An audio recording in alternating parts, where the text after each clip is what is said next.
So then let's fast forward. I arrive in India in August. I am miserable. I do not like my job. I want to be a journalist, but nobody's going to pick me up because I don't have any pieces. I go to Kashmir in February of 2008, and I absolutely fall in love with this place. And I realize that there are so many stories in Kashmir that nobody is covering. Nobody. Like, you never see a feature story come out of Kashmir. But I also knew that I'm nobody. Nobody knows who I am. I don't have any pieces. Like, what can I do about this? So I made a commitment to myself. I decided I'm going to be a journalist, and I'm going to set up shop in Kashmir, but I need a year. I need a year to get as many pieces out as I possibly can, so when I go to Kashmir, you know, I've got contacts. I can send out a video to Time, and they're going to take it. So I was very much like where you guys are now, like when you're just starting your career. So I get back to Delhi, and this happens to be the year of the Summer Olympics in China. Now I've got this money in the bank because I've saved this money on rent, and I decide I'm going to go to China, and I'm going to write articles all over China, starting with the Great Wall of China Marathon. Now this is another important note for you guys to remember. I am sure that all of you guys are good at one thing, at least one thing. For me, I'm a runner. That's something that I do. I don't win, but I can run 200 miles, whatever, I can do it. So for me, running was a window into journalism. Now I don't watch sports, I don't care about basketball or football, and I don't want to be a sports journalist. But I knew if I could just get enough pieces, and if I could just find this window into journalism, then it would build the rest of my career. So think about that. I mean, I don't know, are you an artist? Is there, a language you speak?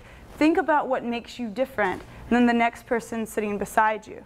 And that could be your window into this field. So I put a series of stories together. The first is running the Great Wall of China Marathon. Then I'm going to go cover a basketball team called like the Flying Dragons out in the Uyghur region of China. Then I'm going to go cover the Nomad Olympics in Mongolia. And then had thought I was going to go back to China.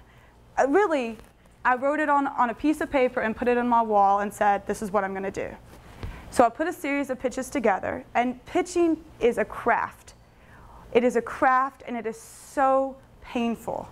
And when you're like beating your head against the wall with a pitch, trying to hone it, because you really only have like 15 seconds with an editor. And even now, I'm more established in this field, but I only have 15 seconds to get their attention. So your pitch needs to be to the point, but catchy. Use characters if you can. Do something that makes it different than the next pitch they're going to see.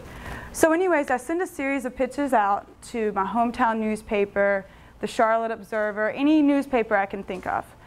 And by chance, send one to the Wall Street Journal and CNN. I am turned down by every newspaper, including my hometown newspaper of 1,200 readers. Won't even pick up the phone. And I was thinking at this point, okay, well maybe it'll be a blog. I mean, it's got to be something. And I get a phone call, and it's from the bureau chief in Hong Kong. And I literally thought that was a prank call. This is Kevin Drew from Hong Kong. Is this Rebecca Byerly? This is, I'm with CNN, and I wanted to say, you jerk. This is not funny. This is not funny, and it's not April Fool's Day. But he just saw, that, yeah, like these stories might be good for our Olympic homepage. And so here's another thing to think about, is when you're putting a series of pitches together, think what's in the news right now? What are people throwing money at right now? I could never do those stories again. I only had those 3 months of 2008 to write about running the Great Wall of China Marathon right before the Olympic Games, when marathon runners are bailing out because they're afraid of the pollution in China. So it's a small window of time. And that's something else to think about. Like if you have a summer and you're thinking, okay, I want to go be a reporter. Like think, are the Olympics in town? Is the World Cup in, what's going on? Is Copenhagen Climate Change Convention coming up? Something's in the news, something's happening. So anyways, I go to China the day the earthquake hits. I run the Great Wall of China Marathon, file the story the same day. And I emailed Gentile, and he said, congrats, like how does it feel when you actually see your name in print? And it's amazing, it's such a great feeling. But as a freelance journalist, you'll realize, oh crap, what's the next story? Because you can never be still.